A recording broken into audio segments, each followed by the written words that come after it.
अस्सलामुअलैकुम, मेरा नाम है हसान। तो आज के लेक्चर में हम लोग देखेंगे कि रिएक्ट में कंपोनेंट्स क्या होते हैं। तो चलें स्टार्ट करते हैं। तो रिएक्ट कंपोनेंट बेसिकली जो होते हैं वो independent and reusable unit of code होते हैं।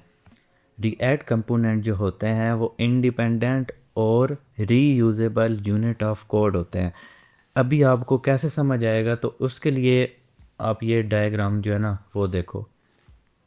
ठीक है, सपोज़ करो कि ये जो डायग्राम आपको दिख रहा है वो रिएक्ट की एप्लीकेशन है। तो मतलब वो रिएक्ट की एप्लीकेशन है जो हम बनाने वाले हैं। इसमें हमारे पास हेडर भी है, फुटर भी है, साइड बार भी है, और बाकी जो मेन रिएक्ट का डेटा है वो भी है। ठीक है, तो अब इसमें जो साइड बार, हेडर और फुटर है, वो हमने ये जो तीन चीज़ें ये हमने फॉर एग्ज़ाम्पल हर पेज पे दिखाना है। मतलब कि इसको हमें हर पेज पर डिस्प्ले करना है। तो एक तरीका तो इसका ये हो सकता है कि हम हर पेज के लिए इन तीनों का अलग से कोड लिखें, लेकिन बार बार वही कोड लिखना बेवकूफ़ी होगी। इससे हमारा कोड बहुत ज़्यादा लेंथी बन जाएगा और टाइम भी बहुत हमारा वेस्ट होगा। ऊपर से इसमें परफॉर्मेंस जो है उसका भी इशू आएगा, क्योंकि इतना कोड हम सेम लिख रहे हैं तो उसे कंपाइल होने में और रन होने में भी टाइम लगेगा, जिससे हमारी वेब की जो स्पीड है वो काफ़ी ज़्यादा स्लो हो जाएगी। तो ऑब्वियस ही बात है, हम ऐसे चीज़ नहीं करेंगे। तो हम क्या करेंगे, हाँ, कि एक हम फाइल क्रिएट कर लेंगे हेडर की, जिसमें हम हेडर का स्पेसिफिक डेटा जो है वो लिख लेंगे। एक हम साइड बार की लिख लेंगे, और एक हम फुटर की अलग से फ़ाइल क्रिएट कर लेंगे जिसमें हम सिर्फ फुटर का कोड लिख लेंगे। ठीक है, तो ये हमारे पास ना इंडिपेंडेंट फाइल्स बन जाएंगी तीनों, मतलब तीनों की, हेडर की भी, साइड बार की भी और फुटर की भी। तो इसी इंडिपेंडेंट फाइल जो है ना, इसको हम रिएक्ट में कंपोनेंट कहते हैं। तो हमारे पास अब तीन कंपोनेंट्स आ जाएंगे। एक हमारे पास हेडर कंपोनेंट आ जाएगा, एक साइड बार कंपोनेंट आ जाएगा, एक फुटर कंपोनेंट आ जाएगा। ठीक है, अब ये हमारी जो तीनों फाइल्स हैं ना, इंडिपेंडेंट फाइल्स हैं, हमें जिस पेज पर भी इनकी नीड होगी हम इनको सिंपल इंपोर्ट कर लेंगे।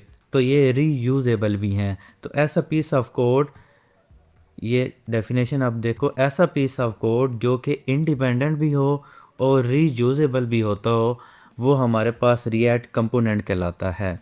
अब आपको इसकी डेफिनेशन की मेरे ख्याल से समझ आ जानी चाहिए। ठीक है, तो कंपोनेंट बेसिकली हमारे पास बिल्डिंग ब्लॉक्स होते हैं रिएक्ट के। ठीक है, ये हमारी रिएक्ट का बेसिकली मोटिव होता है। रिएक्ट फेमस ही हमारे पास इसीलिए है क्योंकि ये टोटली जो है ना वो कंपोनेंट बेस्ड है। ठीक है, जब मैंने फ़र्स्ट वीडियो बनाई थी तो उसमें मैंने आपको बताया था कि कंपोनेंट्स जो हैं वो मेजर रोल प्ले करते हैं रिएक्ट में। ठीक है, क्योंकि हम छोटे छोटे कंपोनेंट्स बना लेते हैं और उन्हीं को हम यूज़ करके ना कम्प्लेक्स से कम्प्लेक्स एप्लीकेशन जो है वो बना सकते हैं। तो अभी हमने देख लिया कि रिएक्ट कंपोनेंट्स जो हैं वो होते क्या हैं और हम इनको क्यों यूज़ करते हैं। तो अब इसके बाद मैं आपको बताता हूँ कि रिएक्ट कंपोनेंट्स जो होते हैं उनकी कितनी टाइप्स होती हैं। तो ये मैं आपको स्लाइड में ना लिख के भी बताता हूँ, बाद में आप स्लाइड को यूज़ भी कर सकते हो। पहले हमने देख लिया कि रिएक्ट कंपोनेंट होते क्या हैं और हम उन्हें क्यों यूज़ करते हैं। ठीक है, अब इसकी मैं टाइप्स आपको बता देता हूँ। Types of React components. ठीक है, तो रिएक्ट कंपोनेंट्स बेसिकली दो तरह के होते हैं। There are two types of React components.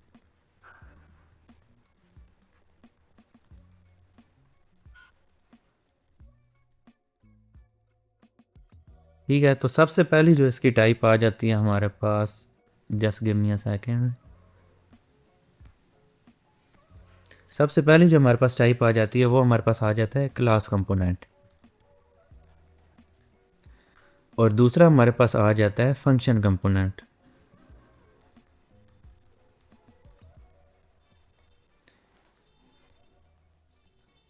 इसको मैं सेव भी साथ साथ कर लेता हूँ। तो बेसिकली रिएक्ट कंपोनेंट्स हमारे पास दो तरह के होते हैं। एक हमारे पास क्लास कंपोनेंट होता है और एक हमारे पास फंक्शन कंपोनेंट होता है।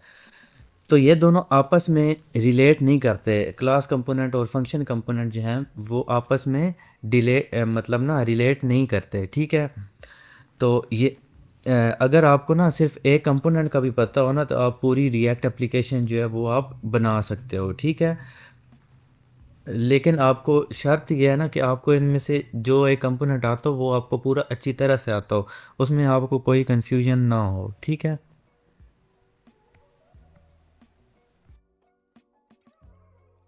अब बेसिकली जो है ना, ये हमारे पास दो कंपोनेंट्स हैं, एक क्लास है और दूसरा फंक्शन है। तो कुछ सालों पहले सिर्फ हमारे पास क्लास कंपोनेंट ही यूज़ करते थे, बल्कि मतलब सब लोग जो थे ना वो सिर्फ क्लास कंपोनेंट ही यूज़ करते थे। ठीक है, क्योंकि फंक्शन कंपोनेंट हमारे पास जो था ना उसमें सारी फंक्शनैलिटीज़ जो हैं वो नहीं आई थी, जिससे हम मतलब ना पूरी रिएक्ट ऐप बना नहीं सकते थे।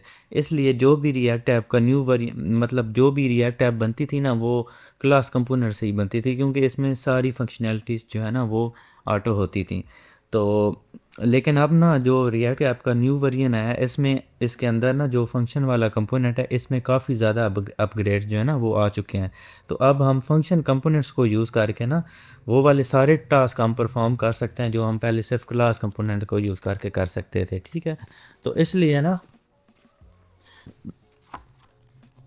आगे इस कोर्स में भी हम फंक्शन कंपोनेंट का यूज़ करेंगे, और अगर आपको दूसरा मतलब क्लास कंपोनेंट को भी सीखना है तो आप मुझे बता सकते हैं, मैं आपको उसकी अलग से ना एक लेक्चर बना के मैं आपको उसमें क्लास कंपोनेंट के बारे में भी बता दूंगा।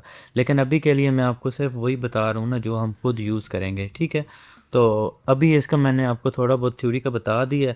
अब ये है ना कि मैं आपको थोड़ा प्रैक्टिकल जो है प्रैक्टिकल वर्क वो मैं आपको सिखाता हूँ। ठीक है,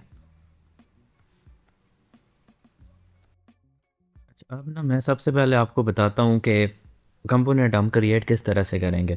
तो फॉर एग्जांपल हमारे पास तीन कंपोनेंट्स हैं, एक हमारे पास हेडर है, एक साइड बार है, एक फुटर है। हमने सबसे पहले हेडर कंपोनेंट जो है ना वो मैं आपको क्रिएट करके दिखाता हूँ। ठीक हो गया, तो सबसे पहले हेडर कंपोनेंट हम क्रिएट करेंगे। इसके लिए हमने क्या करना है, सबसे पहले अपना वी एस कोड को ओपन कर लेना है। ये मैंने अपने वी एस कोड को ओपन कर लिया है। इसके बाद आपने क्या करना है कि एस आर सी वाला आपका जो फोल्डर है ना, इसके अंदर आपने एक न्यू फाइल क्रिएट करनी है हेडर के नाम से। और ये आपने जहन में रखना है, आप जो भी फाइल क्रिएट करोगे, जो भी आप कंपोनेंट क्रिएट करोगे, उसका फर्स्ट लेटर जो होगा वो हमेशा कैपिटल होगा। अब मैंने यहाँ पे हेडर का एच जो है वो मैंने कैपिटल रखा है। इसके बाद डॉट जे एस इंटर कर देना। ये आपकी एक हेडर की फ़ाइल जो है ना वो आपके सामने बन चुकी है। और अब इसमें सबसे पहले हमने क्या करना है, हमने इसमें रिएक्ट को इंपोर्ट करवाना है। जो आपने कोई भी फंक्शन कंपोनेंट बनाने वक्त आपने करना ही करना होता है। सबसे पहले मैं इसमें इंपोर्ट करवा देता हूँ, सॉरी एक सेकेंड, इंपोर्ट रिएक्ट, मैंने इसमें रिएक्ट को इंपोर्ट करवा दिया है। ठीक हो गया। अब इसके बाद मैंने सेकंड इसमें क्या करना है, मैंने इसमें फंक्शन कंपोनेंट जो है ना हमारा वो मैंने इसमें क्रिएट करना है। तो उसके लिए मैं लिखूँगा फंक्शन स्पेस हेडर। ठीक है, आगे ब्रैकेट्स डाल देनी है और उसके बाद मैंने करली ब्रेसेस डाल के अब जो भी मैंने लिखना है इन करली ब्रेसेस के अंदर मैंने लिखना है। ठीक हो गया। अब यहाँ तक तो आपको समझ आ चुकी है। अब इसके बाद मैंने यहाँ पे एक स्टेटमेंट देनी है रिटर्न की। ठीक है, रिटर्न के बाद मैंने यहाँ पे h1 टैग लगाना है। अब इस h1 टैग के अंदर मैं लिखता हूँ हेलो आई एम हेडर। ठीक हो गया, ये मैंने इसके अंदर लिख दिया है। लेकिन अब मैं इसको सेव करता हूँ और इसके एंड पे मैं लिख देता हूँ एक्सपोर्ट डिफ़ॉल्ट हेडर। अब मैं इसको सेव कर देता हूँ। अब मैंने एक फंक्शन कंपोनेंट बेसिकली क्रिएट कर लिया है, लेकिन अभी ये हमारे ब्राउज़र में शो नहीं होगा, क्योंकि अभी सिर्फ मैंने इसको एक्सपोर्ट किया है। ब्राउज़र में क्या शो हो रहा था, ब्राउज़र में जो कोड शो हो रहा था वो ऐप डॉट जे एस वाली फ़ाइल में लिखा हुआ होता है। जो यहाँ पे आपको ना ये सारे कोड शो हो रहे हैं ये वहाँ पे शो हो रहे होंगे ब्राउज़र के अंदर। अब मैंने क्या करना है, ये जो अपनी हेडर डॉट जे एस वाली फ़ाइल मैंने बनाई है, इसको मैंने अपनी ऐप डॉट जे एस वाली फ़ाइल के अंदर इंपोर्ट करना है। तब ये हमारा वहाँ पे ना शो होगा। तो उसके लिए मैंने क्या करना है, सबसे पहले मैं यहाँ पे इसको इंपोर्ट करवाता हूँ, इंपोर्ट हेडर फ्रॉम हेडर। ये मैंने इसमें इंपोर्ट करवा दिया। अब आपने सेकंडली क्या करना है, जो रिटर्न वाली आपकी स्टेटमेंट है इसके अंदर आपने एक हेडर का टैग लगाना है। ठीक हो गया, वो भी मैं आपको बताता हूँ। ये मैंने इसके अंदर हेडर का टैग लगा दिया। अब मैं इसको सेव करता हूँ। सेव करने के बाद मैं यहाँ पे लिखता हूँ npm स्टार्ट और इंटर का मैं प्रेस कर देता हूँ।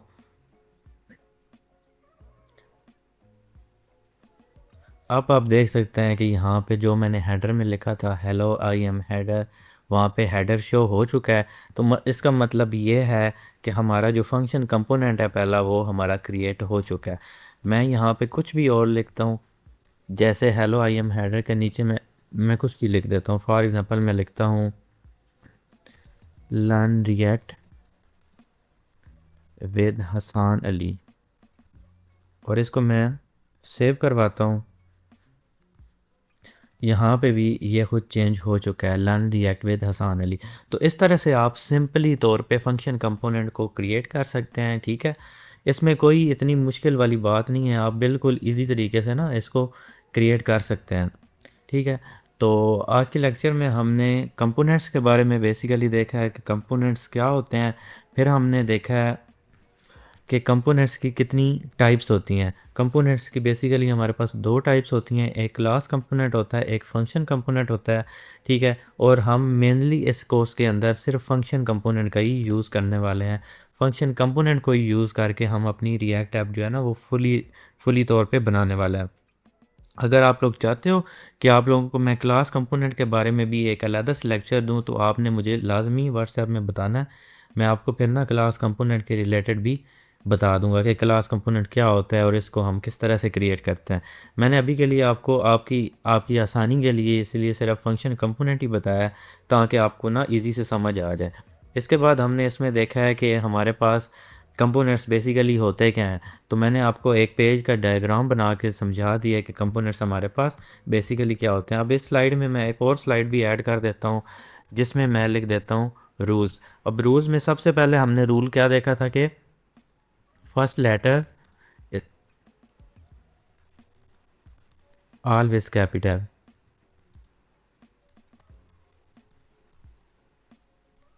ठीक हो गया। मतलब पहला लफ्ज़ हमारा जो होगा ना वो हमेशा ही कैपिटल होगा, ठीक हो गया। अब इसके बाद हमारा दूसरा दूसरा रूल हमने क्या सीखा था कि हमने इंपोर्ट रिएक्ट करवाना है, इंपोर्ट रिएक्ट इन कंपोनेंट्स। ये हमारा सेकंड रूल आ गया था कि हमने रिएक्ट के अंदर ही कंपोनेंट को इंपोर्ट करवाना है, ठीक हो गया।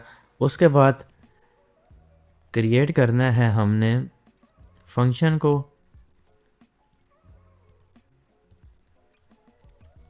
फंक्शन कंपोनेंट, ठीक हो गया। इसके बाद हमने इसको उसी के अंदर ही एक्सपोर्ट कर देना है।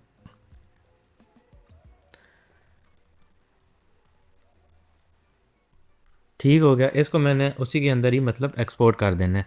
देन आपने ओपन करना है app.js वाली फ़ाइल को। उसके बाद आपने यहाँ पे सिंपली इंपोर्ट कर देना है हेडर फाइल को। तो इस तरह से आप सिंपल तरीके से बिल्कुल अपना जो है ना वो हेडर वाला फंक्शन कंपोनेंट क्रिएट कर सकते हैं, ठीक है। फंक्शन कंपोनेंट आप क्रिएट कर सकते हैं। तो उम्मीद है आपको आज का लेक्चर जो है वो बहुत ही अच्छे से समझ आ गया होगा। मैंने कोशिश की है कि आपको बिल्कुल मैं सिंपल तरीके से समझाऊं, तो मुझे उम्मीद है आपको समझ आ गया होगा। अगर फिर भी आपको कोई भी किसी चीज़ में कन्फ्यूजन हो तो आप मेरे से पूछ सकते हैं। तो मिलते हैं नेक्स्ट लेक्चर में। अल्लाह हाफिज़।